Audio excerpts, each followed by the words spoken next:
You can be my secondary if you can handle it, she announced at a party. So I revoked her key and her status.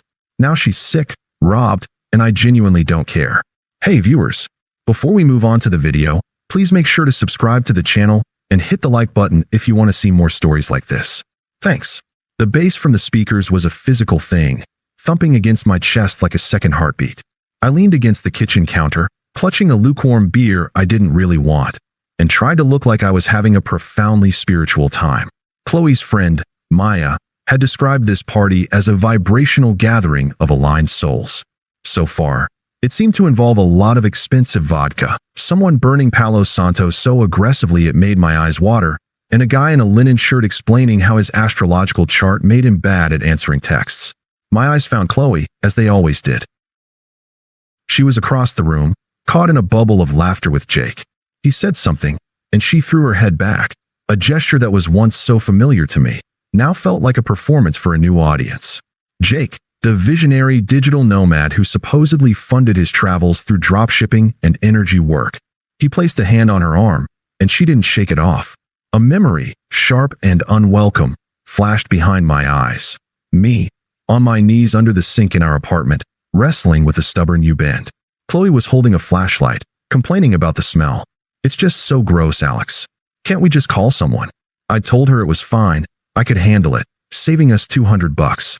When I finally twisted it free, spraying water everywhere, she'd laugh that real, unforced laugh of hers and called me her domestic hero. The smell of Drano and her pride felt more real than whatever this was. The laughter across the room peaked. Jake caught my eye over Chloe's shoulder. He didn't look away. He just offered a slow, smug smile that didn't reach his eyes before turning back to her. That's when Chloe picked up a spoon and started tapping it against her glass. Everyone, hey, everyone, listen up. The music was lowered. A dozen faces, flushed with alcohol and pseudo-spirituality, turned toward her. She beamed, pulling Jake to the center of the room, lacing her fingers with his. My stomach tightened into a cold, hard knot. Jake and I have had a profound awakening, she announced, her voice ringing with self-congratulation. We've been doing some deep, shared shadow work, and we've realized that traditional monogamy is such a cage for the soul. It's based on ownership, not love. It's about fear, not abundance. Polite, fascinated murmurs rippled through the crowd. They were eating it up. I just stood there, my beer forgotten, the chill from the bottle seeping into my numb fingers. She turned her gaze to me then, her expression a grotesque parody of compassion. So, Alex, baby, we're poly now. She said it like she was announcing we'd won a trip to Bali. Jake is my primary partner. We've just connected on this whole other spiritual level. Primary partner. The words hung in the air, thick and poisonous. I saw it then, the entire, pathetic script. The months of emotional distance, the whispered phone calls, the new interest in tantra and ethical non-monogamy. It was all just set dressing for this moment. Jake chimed in, his voice a lazy drawl. Yeah man, it's about compersion. You know, finding joy in your partner's joy. You should try it. Very freeing. The room was silent, all eyes on me, waiting for my reaction. Would I cry? Yell? Beg?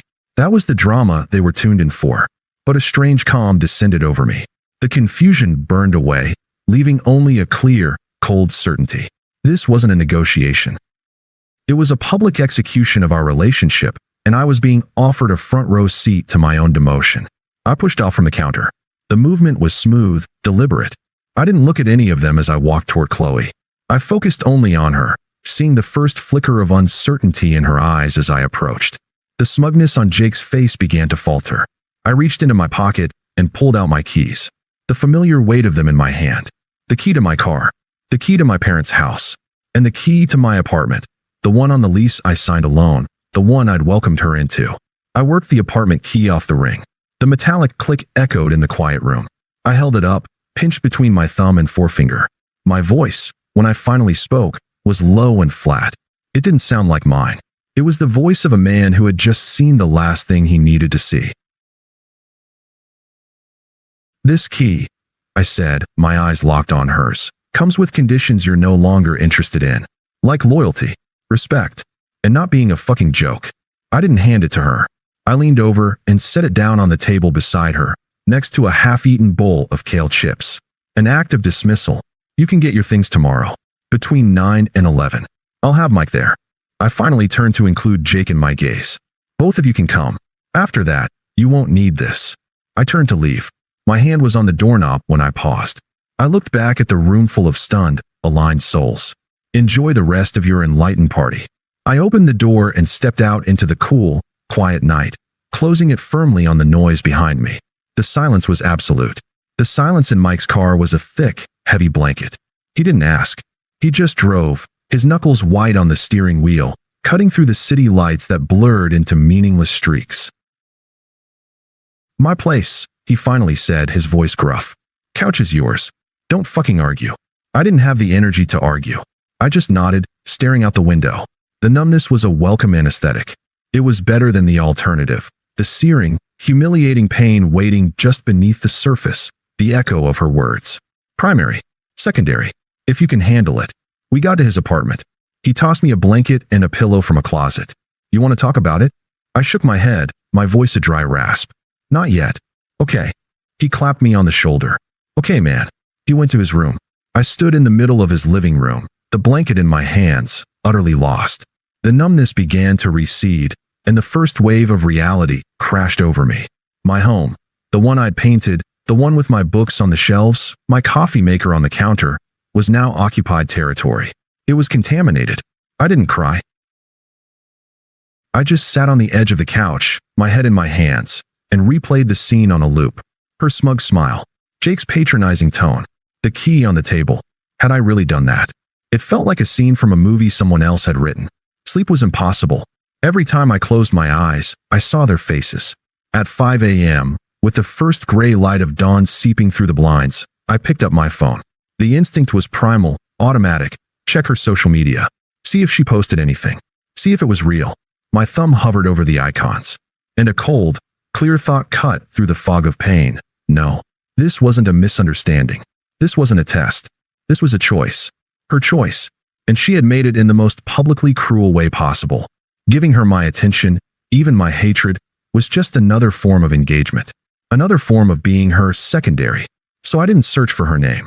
I opened my settings. I went through every app, every platform, with the methodical detachment of a surgeon removing a tumor. Block Chloe Evans. Block Jake Miller. I didn't scroll through their profiles one last time. I didn't look at old photos. I just found their names and blocked them. Click. Click. It was the most empowering thing I'd done all night. Then I did the same for her number. Block contact. The finality of it was a relief. I was building a wall, and with every block, the noise from the other side grew quieter. When Mike emerged a few hours later, I was still on the couch, but I had a plan. I need to get my stuff, I said. Today, while they're probably still sleeping it off. Mike just nodded. I'll drive. We went at 1 p.m., a tactical decision to avoid the 9 a.m. window I declared. I didn't want to see them. I didn't want a conversation. I wanted extraction. We used my key. I still had the rest of them, and opened the door as quietly as possible. The apartment was a wreck. Empty wine glasses, a discarded linen shirt on the floor, Jake's, the lingering smell of that fucking Palo Santo. It felt alien, violated. I went straight to my bedroom. My closet was half empty, her side stripped bare. She'd already moved the most important things to Jake's, I guessed. Good. Faster. I grabbed a duffel bag from the top shelf and started filling it with clothes, my passport, my important documents from the desk drawer. I left anything that was a us thing. The throw blanket her mom had given us. The stupid novelty mugs we'd bought on a trip. I didn't want any of it. It was all just evidence of a case that was now closed. Mike stood guard in the living room, a silent sentinel. He picked up a book from the coffee table, one of my favorites. You want this? I glanced at it. It had been on my nightstand. She'd probably moved it to make room for one of Jake's crystal grids, or whatever. No, I said, my voice even. Leave it. It was just a book. I could buy another one. I wanted a new one that didn't have the ghost of my old life clinging to its pages.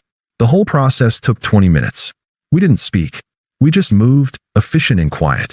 As I zipped up the duffel bag, my eyes fell on the table where I'd left the key last night. It was gone. I took a final look around. This had been my home. Now it was just a set for someone else's bad drama. I felt a twinge of something. Loss, maybe, but it was distant, like hearing an argument from another room. Let's go, I said to Mike. We left, closing the door on the emptiness. I didn't look back. The next few days were a blur of routine. I called my landlord, explained there'd been a breakup and that my ex would be moving out, and that I would be staying on alone. He was surprisingly cool about it. I went to work. I answered emails. I went to the gym with Mike and pushed weights until my muscles screamed and my mind went blessedly blank. I didn't talk about her. When Mike asked, I'd just say, I'm fine, and change the subject. I wasn't fine, but I was functional. The pain was there, a constant dull ache, but it was being slowly encased in layers of concrete. Every block number, every completed workout, every night I spent on Mike's couch without checking my phone was another layer. I was building a new foundation, and it was quiet, and it was lonely, and it was entirely my own. The silence wasn't empty anymore. It was full of my own choices. And for now, that was enough. 2 weeks of radio silence. I'd moved back into the apartment after Mike, and I did a full exorcism with bleach and new bed sheets. It was mine again. The silence was my own. My phone buzzed. Mike. Mike, hey. You breathing? Me. Still breathing. Working.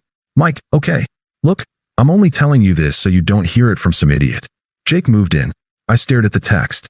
I felt nothing. No jealousy, no anger. It was like reading a news headline about a country I'd never visited. Me, figured. THX for the intel. Mike, that's it. THX for the intel. Me, what else is there? He didn't reply for a minute. Mike, fair enough. He's a mooch, by the way. Sarah's pissed. He borrowed her iPad for a meditation app and sold it. A month later, another report. This one came via a late-night call. Mike's voice was different. No longer cautious. It was grimly satisfied. Okay, he said. You need to hear this. It blew up. I put him on speaker, kept folding my laundry. Jake gave her chlamydia. I stopped folding. Not out of shock, but out of a sheer, morbid appreciation for the poetic justice. When she confronted him, he laughed. Said he was exploring a connection with some girl from his yoga class. His tertiary partner, he called her. Mike's impression of Jake's vapid tone was spot on. He said if Chloe was truly poly and enlightened, she wouldn't be so attached to outcomes or hung up on possessive biological dramas. Then he packed his bag and left. Took her TV and her vintage record player. I let out a long, slow breath. I could see it all perfectly. The dramatic confrontation. His weaponized spirituality. Her world dissolving into the very chaos she'd romanticized. Is she okay? The question was automatic, a reflex from a forgotten life. Physically? Probably. Otherwise, her life is a dumpster fire. The friend group is funleh, split. Half think she's a victim, the other half think she's a fool who got what was coming. Okay, I said. The word was final. It meant the subject is closed. That's it. Okay, Mike echoed, just as he had weeks before. Mike, I said, my voice calm. Her disaster is not my disaster. I'm hanging up now. I've got laundry to finish. The first text came from an unknown number that night. Unknown. Alex, please. I made a huge mistake. I deleted it. I didn't block the number. Indifference was a stronger message.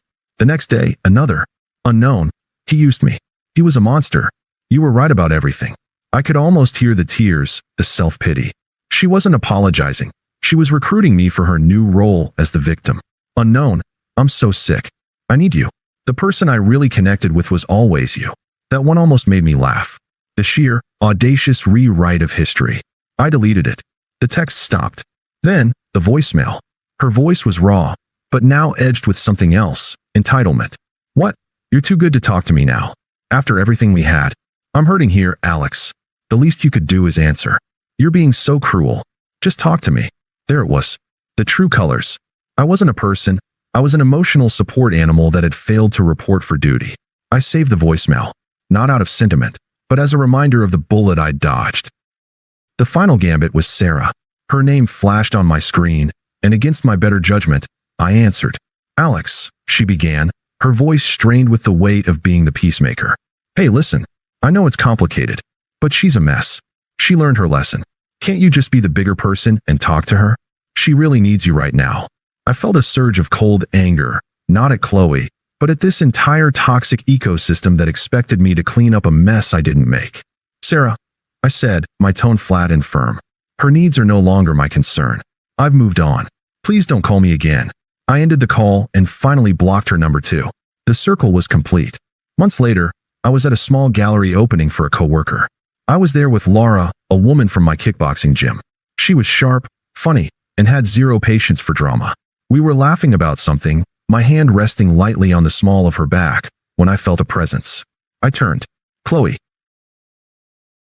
She looked diminished. The light she'd always carried seemed extinguished. Her eyes were pleading. Alex. Her voice was a trembling whisper. God, it's good to see you. I need to talk to you. I need to apologize. I was such an idiot. Jake was. I didn't let her finish. I offered a polite, distant smile, the kind you give a vague acquaintance. Chloe, it's good to see you're well. The lie was effortless. She flinched. Can we please just get a coffee? Talk. I miss us. There is no us to miss, I said, my voice calm. The mirror was held up. That was a cage, remember? You set us both free. Her face crumpled. Dawn, don't say that. You know that's not what I meant. I glanced at Laura, who was watching the exchange with cool, amused curiosity. She gave me a small, reassuring smile. I looked back at Chloe, at the wreckage of her choices. I hope you find what you're looking for, Chloe. Truly. The words weren't kind or cruel. They were a dismissal. But my life is full now. I started to turn away. You don't even care, do you? The question was a desperate, final shot. I paused. I looked back at her one last time, and I answered with the simple, unvarnished truth. It was the firmest, most definitive rejection I could ever give. No, I said. I don't. I turned my back on her for the last time and walked toward my new, upgraded life, leaving her alone in the echoing silence of my indifference. Thanks for watching. Make sure to subscribe to the channel and hit the like button. What do you think about this story? Share it in the comments.